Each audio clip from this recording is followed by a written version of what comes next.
You are watching Shaggy TV. Stay tuned and keep watching.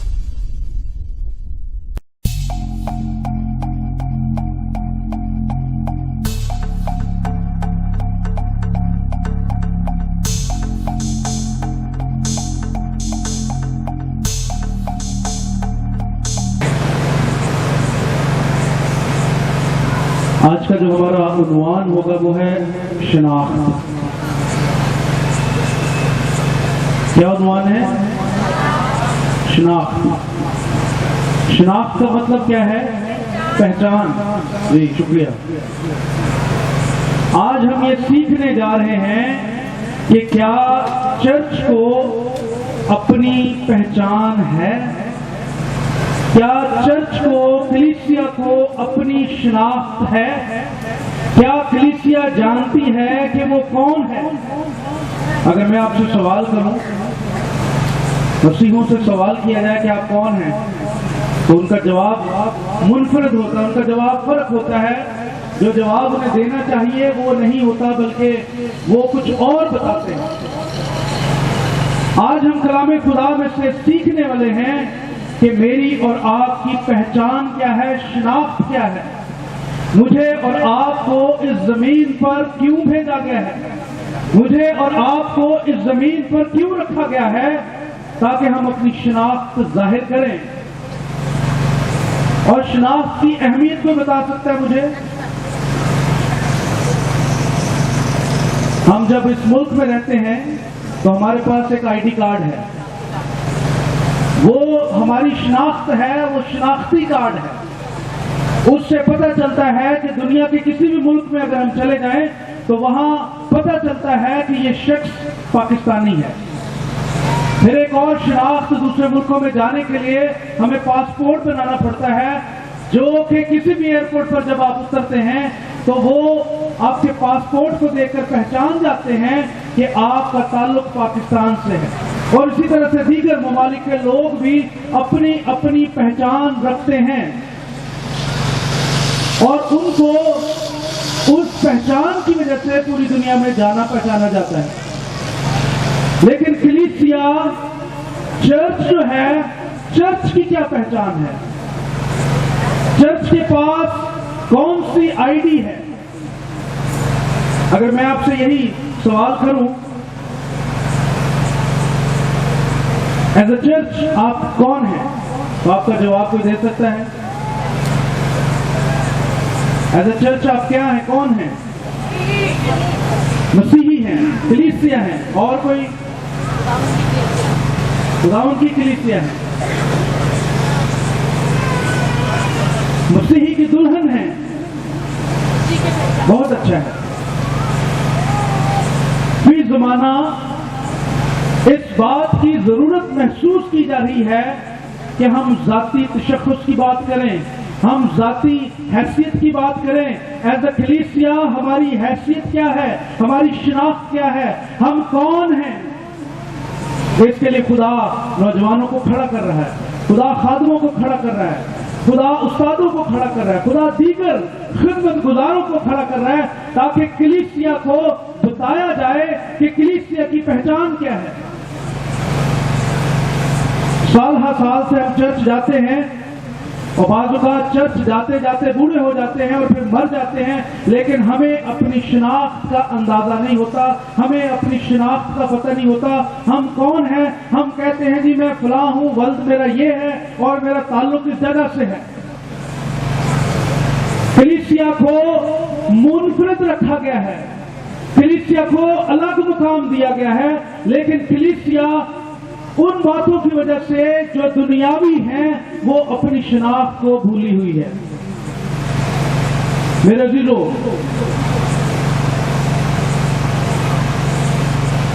कलीसिया के अंदर रहते रहते, चर्च के अंदर जाते जाते बहुत सारे लोग हैं, बहुत सारी खानदान हैं, बहुत सारे घराने हैं। वो चर्च के अंदर तो हैं, पादरी के करीब तो हैं, लेकिन खुदा से दूर हैं। हम पादरी की कुर्बत हासिल कर लेते हैं, लेकिन खुदा से दूरी बनी रहती है। वजह क्या है कि हम पहचान नहीं रहे कि हम कौन हैं। आज हमारा फोकस इसी बात पर होगा कि मुझे अपने आप को पहचानना है, मुझे इस जमीन पर क्यों रखा गया है और मेरी पहचान मुझे क्या दी गई है। कलाम मुक़द्दस में मुख्तलिफ, आज हम बात करेंगे इस बात पर, मुख्तलिफ उस शनाख्त के जो पोर्शन है, वो शनाख्त जो है वो मुख्तलिफ तरीकों से बयान की गई है। कलीसिया बीमारियों में और मुख्तलिफ तरह की मुश्किलात का शिकार हुई है, और जहां पर भी हम जाते हैं यही हमें दुआ करने के लिए कहा जाता है। हम पर किसी पर कर्जा चढ़ गया, किसी पर सूद चढ़ गया, किसी पर कोई बीमार बहुत है, किसी पर बदरू आ गई है, किसी ने कुछ हो गया, किसी का कुछ हो गया है। मुश्किलात का, परेशानियों का, गुर्बत का हम शिकार रहते हैं, इसलिए हमें हमारी पहचान नहीं हुई कि हम कौन हैं। कलाम मुक़द्दस हम सुनते हैं, खुदावंद यीशु मसीह ने हमारी खातिर जान दी, उसने कोड़े खाए, उसने अपनी जान दी, उसने खून बहाया ताकि हम शिफा पाएं। शिफा पर ही का बात रुकी रहती है। खुदावंद यीशु मसीह को भी हमने उतना ही महदूद कर दिया जितनी हमें शिफा की जरूरत है। कलीसिया इस बात को भूल चुकी है, उसका इख्तियार क्या है, उसको चुना किस लिए गया, उसे रखा किस लिए गया है। हम उलझनों का और बीमारियों का शिकार हैं और हम उसी की राह तलाश करते रहते हैं, और इसी वजह से हम उन मुश्किलात में से निकल नहीं पाते, क्योंकि हर एक चीज का एक तरीका है। अगर आप हम में से कोई भी जाकर शाहरा फैसल पर या किसी बड़ी शाहरा पर जाकर दरमियान में खड़ा होकर ट्रैफिक को रोकना शुरू कर दे, तो क्या ट्रैफिक रुक जाएगी उसके कहने पर? या उनको कहे इधर नहीं इधर को मुड़ो, क्या मान लेगी वो? गाड़ियों वाले मान लेंगे वो ट्रैफिक रुक जाएगी? ऐसा नहीं होगा, चाहे उसने मेरी तरह सूट ही क्यों ना पहना हो। लोग उसकी नहीं मानेंगे, क्योंकि उसको वो इख्तियार नहीं है कि वो उस जगह पर जाकर इस काम को कर सके। जबकि अगर कोई अहलकार, जो ट्रैफिक पुलिस का अहलकार है, वो अगर किसी जगह पर खड़ा होगा तो उसे सिर्फ उसके इशारों पर ट्रैफिक मुड़ रही होगी, वो कुछ नहीं कहेगा, वो जोर नहीं लगाएगा, क्योंकि उसको शनाख्त दी गई है। और जो ट्रैफिक है या ड्राइवर है, उनको भी पता है कि ये कौन शख्स है। इसलिए मेरे अज़ीज़ों, चर्च को अपना आप, अपना तशख़्ख़ुस पहचानने की आज जरूरत है। हम कहां पर खड़े हैं? क्या हम यूं ही इबादत में जाते रहेंगे इस गर्ज से कि कोई आएगा और हमें शिफा दे देगा? क्या इस गर्ज से हम इबादत में आते हैं कि आज हम शिफा पाकर घर आएंगे? क्या हमारी जिंदगी का मकसद यही रह गया है कि हम गुर्बत से कैसे निकलें, हम बीमारियों से कैसे निकलें, हम मुश्किलात में से कैसे निकलें?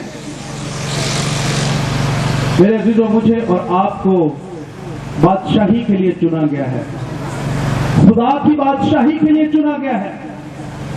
और कलाम मुक़द्दस मुझे और आपको हमारी पहचान कराता है।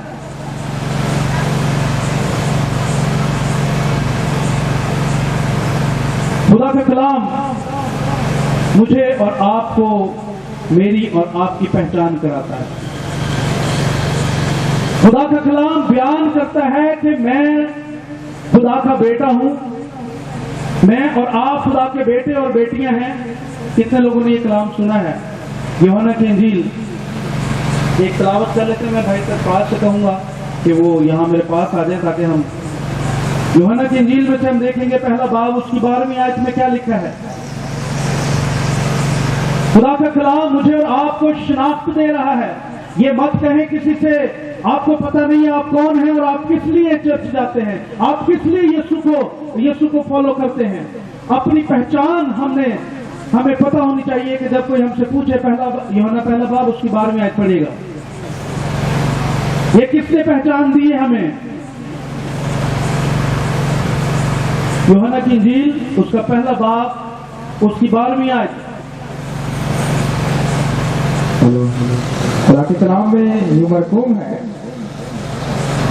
लेकिन जितनों ने उसे कबूल किया उसने उन्हें खुदा के फर्जंद बनने का पहला बड़ा हक जो है, पहली बड़ी शिनाख्त जो मेरी और आपकी है वो क्या है कि अगर हमने यीशु मसीह को कबूल किया है तो मैं और आप खुदा के बेटे और बेटियां बन गए।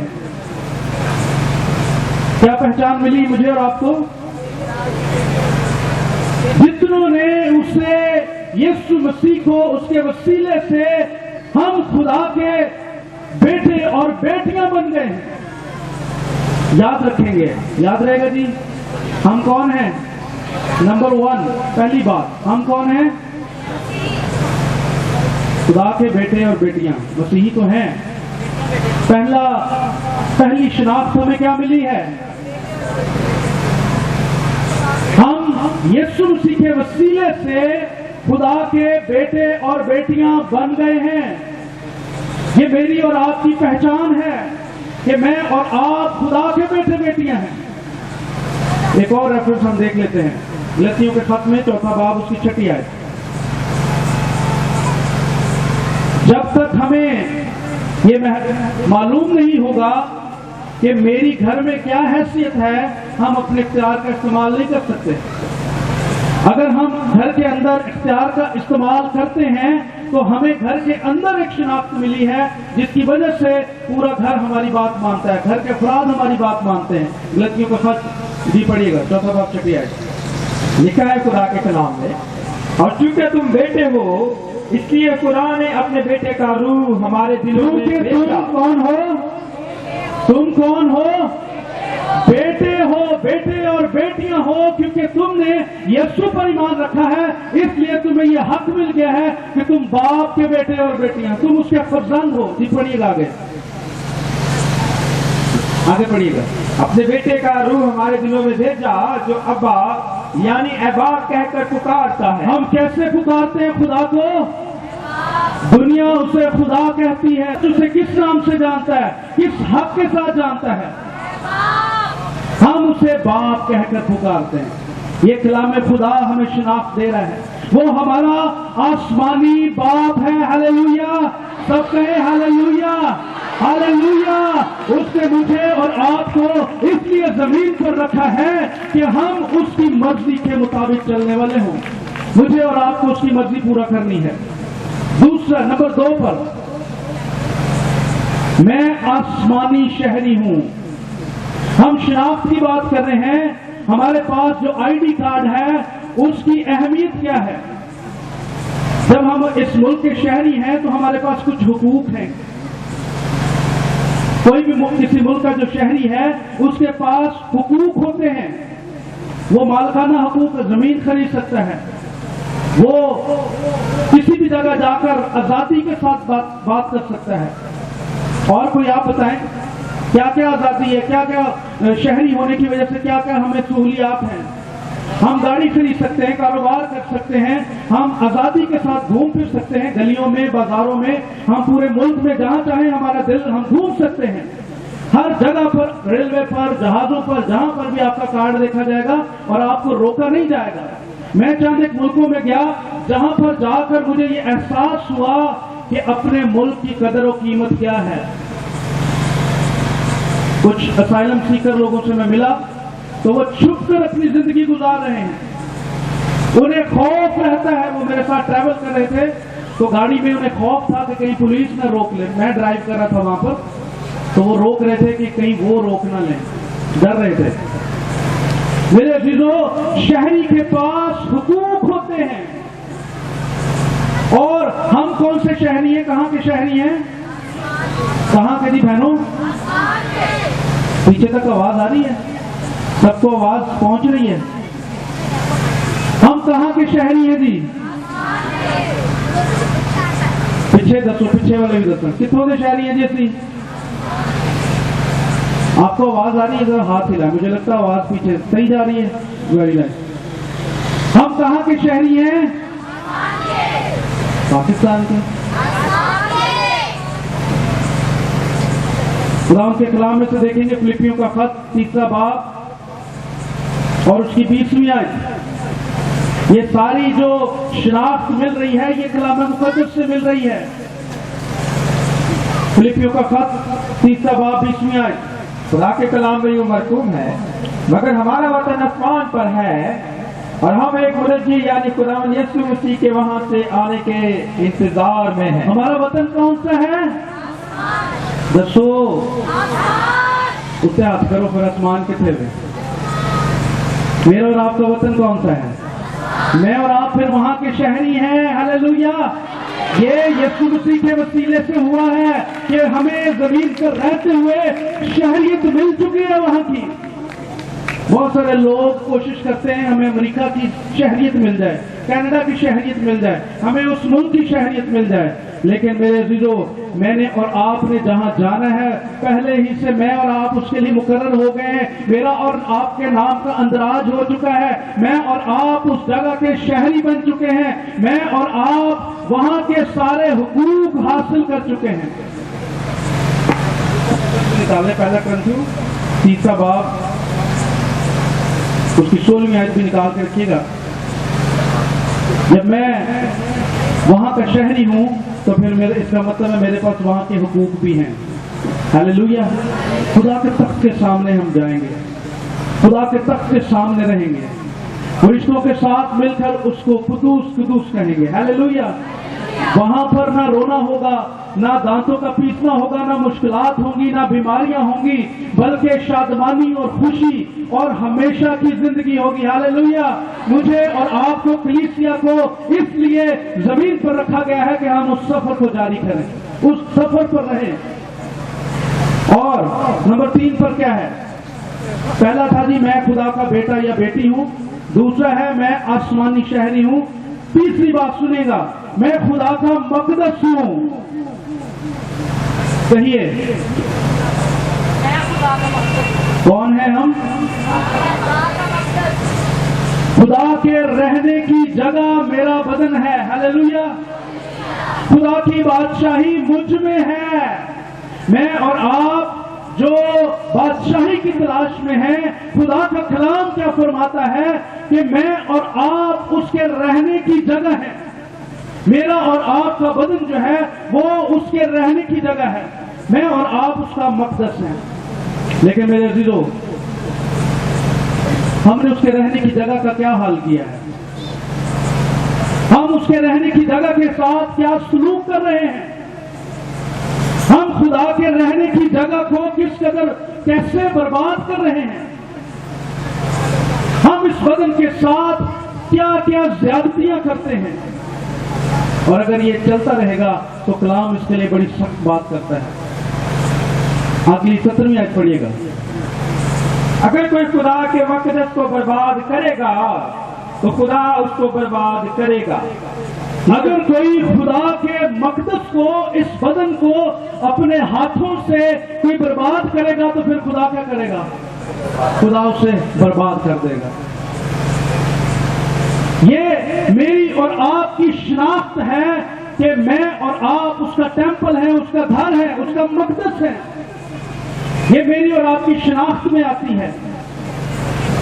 लेकिन आज नौजवान नशे कर रहे हैं,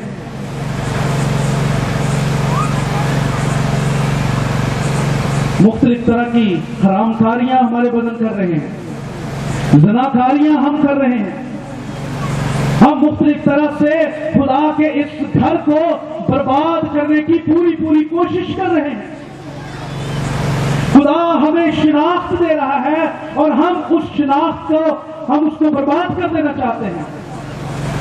मेरे अजीजों, कलाम सख्ती से फरमाता है जो इसको बर्बाद करेगा खुदा उसको बर्बाद कर देगा। ये फैसला हमारे अपने हाथों में है। हम इस शिनाख्त का क्या फायदा उठाते हैं, क्या इसका नुकसान करते हैं। हमें जमीन पर इसलिए रखा गया है ताकि हम उसके नाम की गवाही दें और जमीन पर उसकी बादशाही को कायम करें। आज चर्च ये सोचता है जिंदगी बहुत बड़ी है, अभी तो मैंने कई साल और जिंदा रहना है, अभी तो मैं जवान हूं, अभी तो कोई मसला ही नहीं है। हम दूसरों को भी तरगीब देते हैं, आ जाओ ज़नाकारी कर लेते हैं, आ जाओ हरामखारी कर लेते हैं, अभी तो वो साल तौबा कर लेंगे बाद में। आ जाओ नशे कर लेते हैं, कोई मसला नहीं है, जिंदगी पड़ी है, तौबा कर लेंगे। लेकिन मेरे अज़ीज़ों, खुदा का कलाम सख्ती से इस बात को बयान कर रहा है कि जो खुदा का मक़सद है, जो खुदा का घर है, जो इसको बर्बाद करेगा, खुदा उसे बर्बाद कर देगा।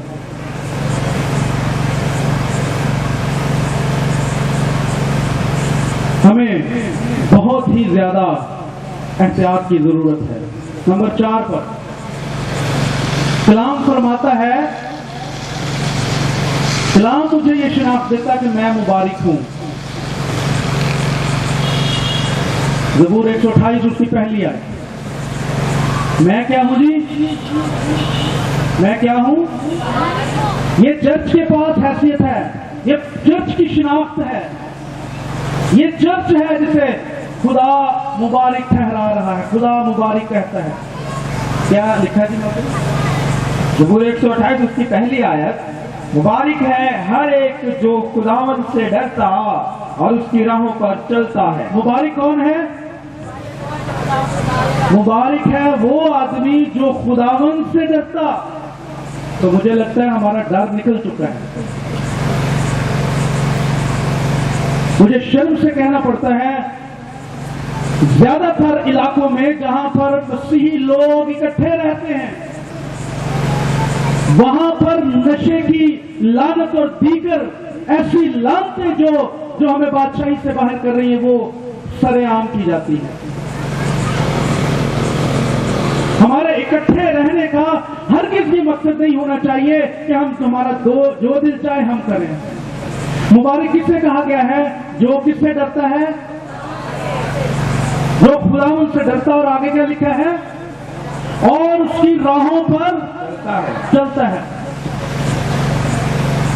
कई लोगों से जब बात होती तो कहते हैं बड़ा मुश्किल काम है जी, खुदा दी राहों से चलना तो बहुत ही औखा काम है, बड़ा मुश्किल काम है। खुदा दे नाल चलना, खुदा दी गल मनना बड़ा मुश्किल काम है। मेरे अजीजों, खुदावंद यीशु मसीह जब आसमान पर जा रहे थे, खुदावंद ने अपने शागिर्दों से वादा किया। यीशु ने कहा कि मैं दुनिया के आखिर तक हर रोज तुम्हारे साथ हूं। और उसने कहा मैं जाता हूं ताकि मैं दूसरा मददगार भेजूंगा, मेरे जाने में तुम्हारा फायदा है। जब हम अपनी जान से, अपनी ताकत से, अपनी अकल से मुकाबला करने की कोशिश करते हैं तो गुनाह दूर नहीं होता, गुनाह जबरदस्ती कर जाता है। लेकिन जब हम खुदा के पाकरू के ताबे हो जाते हैं, जब खुदा के पाकरू को वेलकम करते हैं, तो मेरे अजीजों, गुनाह चाहे कैसा भी गुनाह हो, हम उससे जान छुड़ा लेते हैं, हम तौबा कर लेते हैं। खुदा का पाकरू हमें मोटिवेट करता है तौबा करने के लिए। खुदा का पाकरू हमें खुदा के दिल की बातें याद कराता है।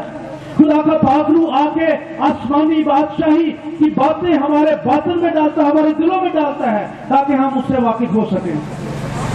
लेकिन हम क्या करते हैं? हम खुदा से नहीं डरते।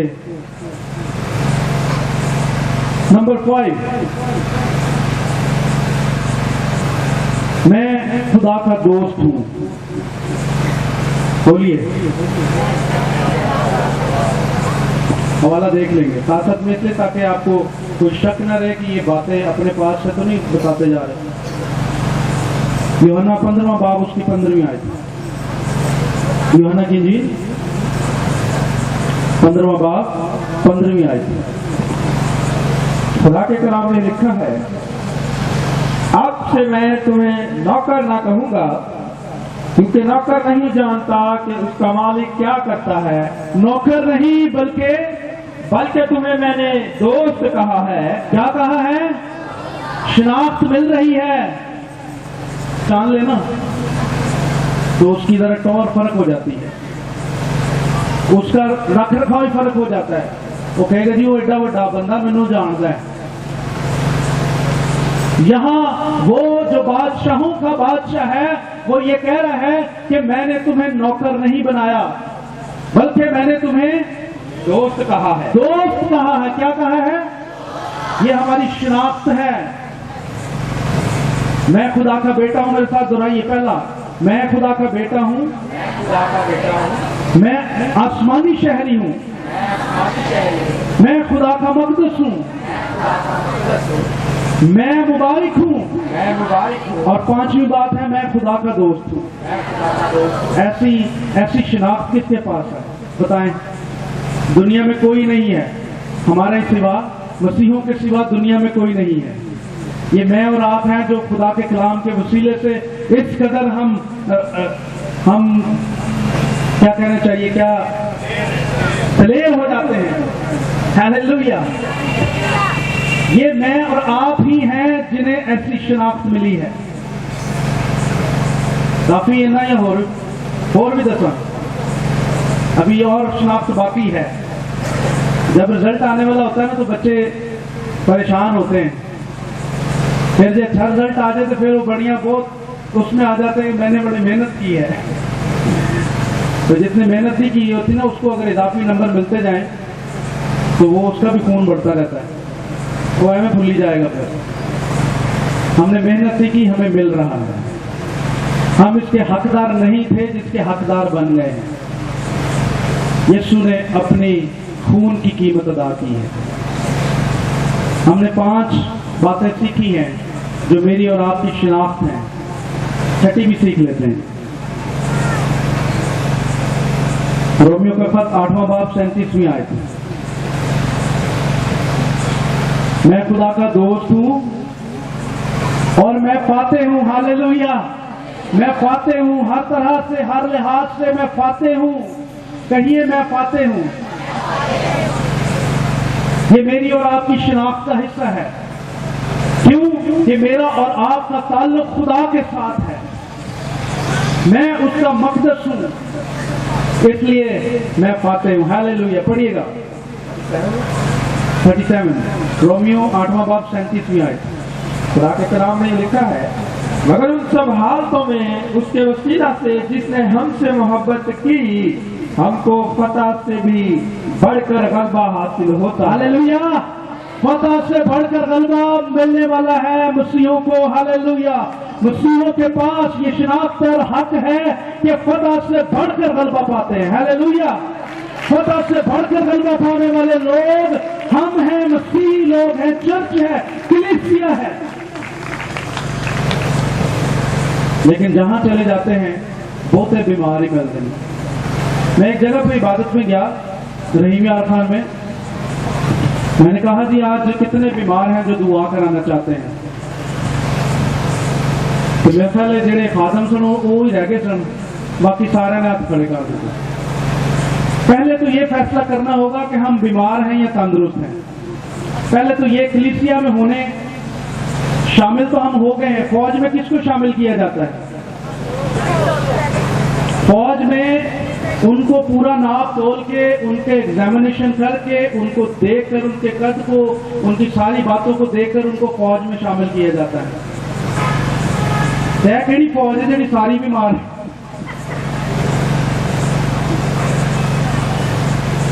केड़ी फौज है जी? वो फौज है जिन्होंने पता ही नहीं कि असं सही है या असं तंदुरुस्त हाँ, बीमार है। ये वो ने किसी ने कह दिता तुम बीमार हो तो असं बीमार हो गए। मेरे अजीजों याद रखिएगा, ये सारी बातें बताने का मकसद ये है हम अपने आप को पहचाने हम कहां पर हैं। इतना कुछ जिसके पास हो, क्या फिर भी वो लाचार है? क्या फिर भी वो गरीब है? क्या फिर भी वो?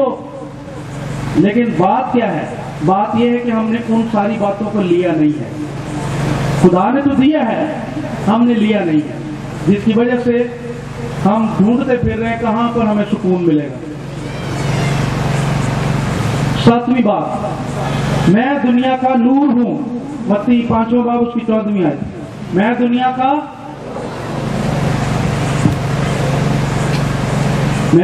नूर हूं। जो लाइट जाती उदो चर्च जाना है। मैं रोशनी हाँ, जो घर च लाइट जाएगी उदो मैं चर्च जाना है। मैं काफी इत्तेफाक हुआ इस एरिया में, तो खादमों ने बताया कि जब लाइट जाती है फिर कलीसिया आती है। केड़ा नूर है? मुझे और आपको ये शिनाख्त मिली है कि मैं और आप दुनिया का दुनिया का, और नूर कहां पे चमकता है?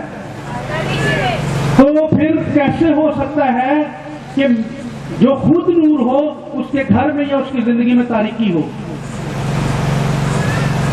तारीकी क्या है? तारीकी गुनाह का दूसरा नाम है।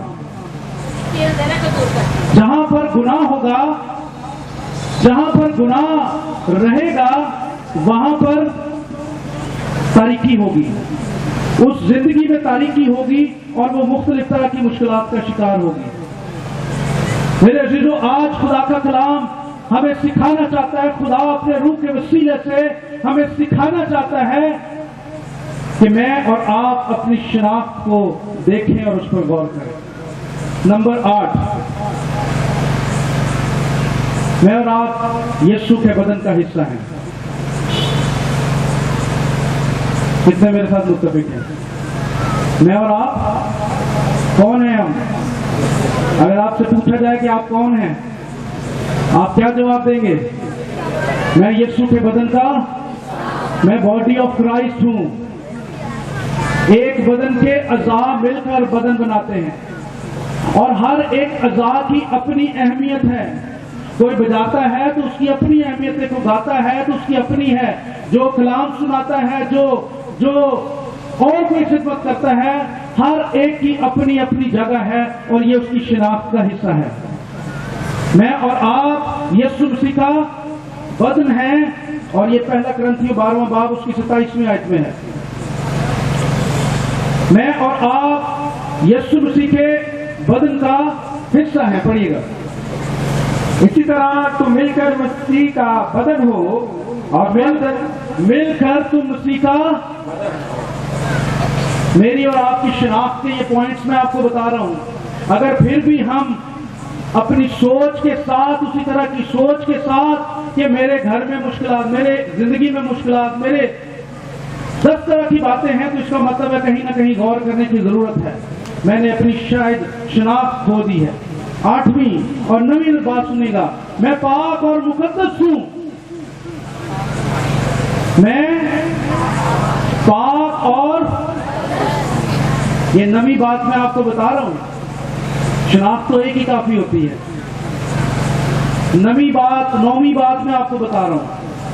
मैं पाक और मुकद्दस हूं, ये तो हम कहते ही नहीं। हम तो कहते हैं मैं जी गुनाहगार। इस बात को तो कभी मैंने क्लेम ही नहीं किया।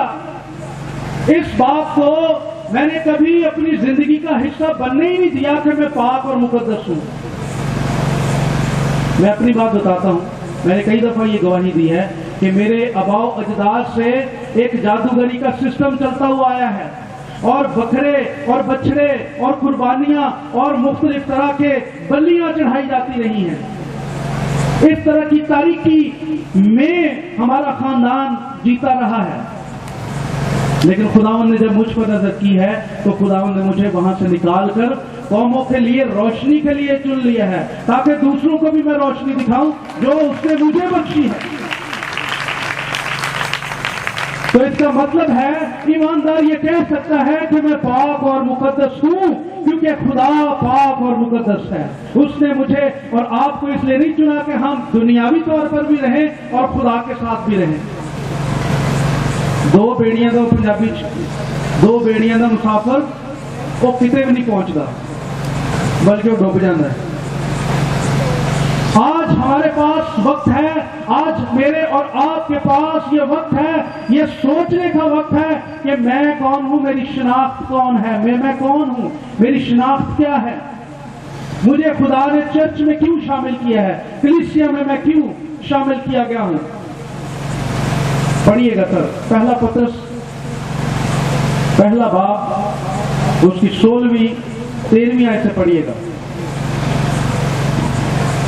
मैं पाक और मुकद्दस हूं। पहला पत्रस आप लिखना भी चाहते हैं तो आप लिखें भी जरूर, आप जाकर घरों में इसकी स्टडी कर सकते हैं। पहला पत्रस पहला बाब 16वीं आयत, खुदा के कलाम में ये लिखा है। 13वीं आयत से पढ़िएगा।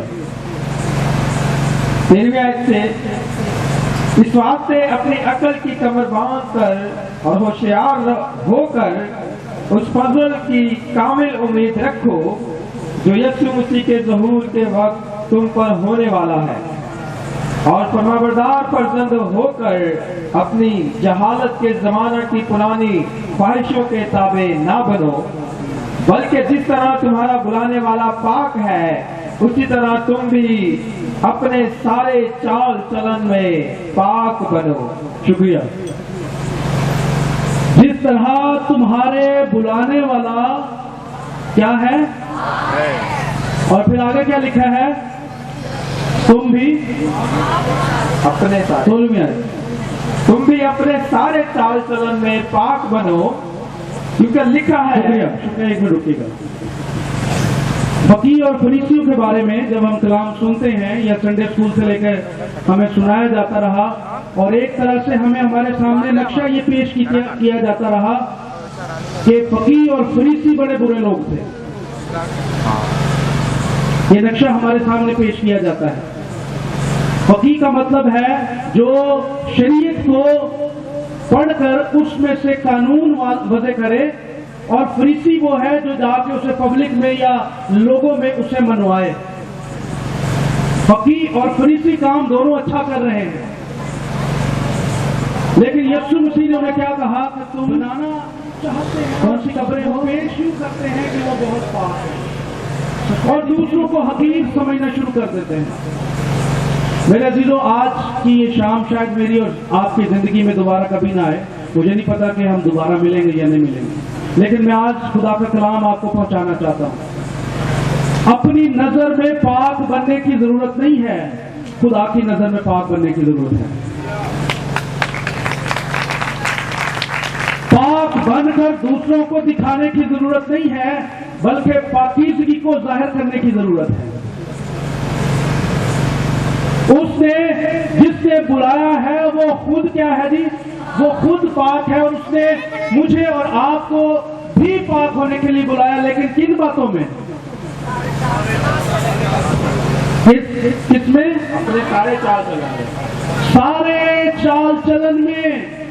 दुनिया के साथ हम कैसे राब्ते में हैं, दुनिया के साथ हम कैसे डील करते हैं, दुनिया के साथ हम कैसे रहते हैं। हमने अपनी पाकीज़गी को कहीं दागदार तो नहीं कर लिया, कहीं हम किसी और तरह से बुराई का और गुलामी का और ज़िनाकारी और बदकारी और हरामकारी और मुख्तलिफ गुनाहों का शिकार तो नहीं हो रहे। कहीं हमारी मुश्किलात तो हमारे आड़े नहीं आ रही, कहीं हम अपनी मुश्किलात की वजह से तो गुनाह में नहीं जा रहे। मेरे दिलों, आज शाम आपके पास वक्त है। खुदा जो आइडेंटिफिकेशन दे रहा है, खुदा जो शिनाख्त हमें दे रहा है अपने कलाम के वसीले से, उसे आज शाम अपने साथ लेकर जाइएगा। पहली दफा जब किसी का शिनाख्ती कार्ड बनता है उसको अलग ही खुशी होती है, कहीं कहीं से मिठाई भी बांट देते हैं। आज मुझे लगता है बहुतों के लिए आज पहला शिनाख्ती कार्ड बन रहा है। आज अपना शिनाख्ती कार्ड बनवा कर लेकर जाएं और फिर दूसरों को दिखाएं, अपनी जिंदगी से जाहिर करें कि मैं खुदा का बेटा हूं, मैं फातेह हूं, मैं पाक और मुकद्दस हूं। मेरा बुलाने वाला पाक है, इसलिए उसने मुझे भी पाक होने के लिए बुलाया है। 10वीं बात सीखेंगे, बस 1-2 बातें रह गई हैं। बातें तो बहुत हैं, लेकिन हम वक्त के लिहाज से चंद एक बातें, किसी के हक में जो बातें लिखी जाती हैं ना, बाज़ औक़ात ये होता है कि सजा मिलने वाली होती है, लेकिन उसके हक में शहादतें इतनी आ जाती हैं कि वो मजबूरन उसे छोड़ना पड़ता है कि भाई इसके हक में शहादतें बहुत हैं, गवाहियां बहुत हैं इसके हक में। 10वीं बात है जी, मैं मसीह के साथ जीता हूं। किसके साथ जीता हूं? गलतियों 2 बाब 20 आए। मैं मसीह के साथ जीता हूं। कैसे? मेरे रोजमर्रा के कामों से तो ये जाहिर नहीं होता। मेरे रोजमर्रा के काम तो गुनाह आलूदा हैं। मैंने कहा मैं मसीह का बदन हूं, फिर मैंने कहा मैं खुदा का मक़दस हूं, फिर मैंने कहा मैं पाक हूं, फिर मैंने कहा मैं फातेह हूं, बल्कि फतह से बढ़कर गलबा मुझे मिलता है। लेकिन जब सुबह होती है तो मेरे ख्यालात कहां पर हैं, मेरा दिल रात को कहां पर है, मैं रात को क्या क्या कुछ अपने मोबाइल पर देख रहा हूं या देख रही हूं, मैं किस तरह की बातों में क्या मैं पाकीज़गी की तरफ बढ़ रही हूं, या मुझे शैतान वर्गलाकर गुलामी की तरफ और तारीकी की तरफ और गुनाह की तरफ माइल कर रहा है। इंटरनेट पर मैं क्या देखता हूं, मैं क्यों ऐसा वक्त ढूंढता हूं कि जब मुझे कोई ना देखता हो, लेकिन मेरे जीरो एक आंख हमेशा देख रही है। इंसानों से हम छुप कर गुनाह कर सकते हैं, लेकिन उसके सामने हमें हिसाब देना होगा। जी पढ़िएगा। खुदा के कलाम में लिखा है, मैं मसीह के साथ मसलूब हुआ हूँ और अब मैं जिंदा ना रहा बल्कि मसीह मुझ में अब मैं जिंदा ना रहा बल्कि मुझ में कौन जिंदा है? मसीह। मसीह मेरे अंदर अगर जिंदा है तो फिर मेरी जिंदगी से गुनाह कैसे सरजद होते हैं? इंसान होने की हैसियत से, इस नाते से हम ये कहते हैं हमारा बदन कमजोर है, लेकिन हमारी रूह क्या है? रूह हमारी मुस्तैद है। हम अंदर से नापाक नहीं हो रहे, हम अंदर से पाक हैं, लेकिन मेरे अजीजों चर्च क्यों अंदर से भी नापाक है? आज इस बात पर गौर करने की जरूरत है। इस्तिस्ना की किताब में देखेंगे 28वां बाब 13वीं आयत, मुझे और आपको उसने फाते बनाया है और वो चाहता है कि जमीन की इंतहा तक, जब तक हमारी जिंदगी हम फाते रहें। खुदा क्या चाहता है? मैं और आप क्या रहें? फाते रहें। लेकिन क्यों हार जाते हैं?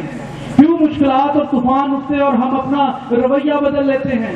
क्यों हम अपने ईमान को बेच डालते हैं? क्यों हम अपने ईमान का सौदा कर बैठते हैं और करने के बाद फिर हमें होश आता है वो गलती हो गई? मेरे जीरो कलाम मुक़द्दस सख्ती से पेश आएगा। ये हवाला देखिएगा, इस्तिस्ना की किताब उसका 28वां बाब 13वीं आयत, और खुदावंद तुझको दुम नहीं बल्कि सर ठहराएगा। क्या शनाख्त है मेरी और आपकी? खुदावंद तुम्हें दुम नहीं बल्कि सर ठहराएगा।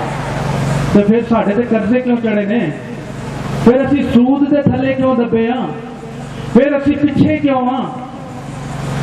कौमों की दौड़ में मसीही पीछे क्यों है? मसीही नौजवान क्यों पीछे है? उसके पास अच्छी नौकरी नहीं है, उसके पास अच्छा बिजनेस नहीं है, उसके पास वकार नहीं है, उसके पास दुनिया के साथ मुआशरे के साथ चलने के लिए वो सारी आसाइशें नहीं है। क्यों? जब इतनी सारी शनाख्त मसीही की है तो फिर क्यों मैं और आप पीछे हैं? मुझे मेरा बाप जो था ना वो चौकीदार था गांव में। नौजवानों के लिए मैं ये बात पैगाम दे रहा हूं। और गांव का गरीब से गरीब घर भी हमारा मालिक होता था, वो बॉस होता था। रात के किसी भी पहर हमें कोई भी उठा लेता था, दिन के किसी भी पहर हमें कोई भी बुला लेता था और हमसे वो काम करवाते थे। वहां हमारी कमियों की हैसियत थी गांव में। देखने वाले को तो अब यही लगता होगा जी यार बड़े पिछो वेल सेटल्ड हैं। आज भी हमारी कोई जमीन है और ना ही मेरा कोई अपना घर है, आज भी हम किराए पे रहते हैं। मेरे दिलो याद रखिए इस बात को, हमारी सोच हमें बड़ा करती है और हमारी सोच ही हमें छोटा कर देती है। लेकिन खुदा का कलाम अगर मेरी और आपकी जिंदगी में है, खुदा का कलाम क्या कह रहा है कि वो हमें दुम नहीं बल्कि क्या उसने ठहराया है। तो फिर भी अगर चर्च के पास शनाख्त की कमी है, आखिरी बात करूंगा, मैं जमीन का नमक हूं। कहिए, आज टाइम थोड़ा ज्यादा हो गया, मैं माजरत चाहता हूं। मैं जमीन का, लेकिन ये बहुत जरूरी बातें थी जो चर्च के साथ करना जरूरी है।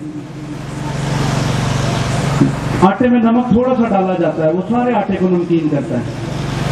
ये शनाख्त ईमानदार के पास है कि वो दुनिया में चाहे थोड़े हैं, वो पाकिस्तान में चाहे थोड़े हैं, लेकिन उनके वजूद का होना जाहिर है, वो अपना आप जाहिर करते हैं। अजीजों, मुझे और आपको गौर करने की जरूरत है, मेरा और आपका खुदा मुझे और आपको कौन सी शनाख्त देता है? वो शनाख्त जो आसमान की तरफ हमारा रुख कर देती है, लेकिन हम उसे खोकर हम फिर जमीन के सफर की तरफ चले जाते हैं। हम गुनाह की दलदल में फंसे रहते हैं, और अगर गुनाह जिंदगी में रहेगा तो ये शनाख्त कुछ काम नहीं आएगी। चाहे हम मसीही कहलाएं, चाहे हम चर्च जाते रहें, चाहे सारी जिंदगी हम गिरजेघर में गुजार दें, चाहे हम सारी जिंदगी दुआओं में जाते रहें, आसमान की बादशाही में नहीं जा सकेंगे। मेरे अजीजों, हमें गुनाह को छोड़ना होगा, अपना तशख्खुस पहचानना होगा, अपने आप को मनवाना होगा, अपने आप को जाहिर करना होगा। जो बातें कलाम मुकद्दस में हैं, जो मेरे और आपके लिए हैं, हमें उनको जाहिर करना होगा कि मैं खुदा का बेटा हूं। कहिएगा, मैं खुदा का, मैं फातेह हूं, मैं खुदा का मुकद्दस हूं, मैं गालिब आऊंगा, मैं पाक बनूंगा। Hallelujah, hallelujah. खुदावंद आप सबको इस कलाम के वसीले से बहुत सी बरकत दे। आमीन, हालेलुया।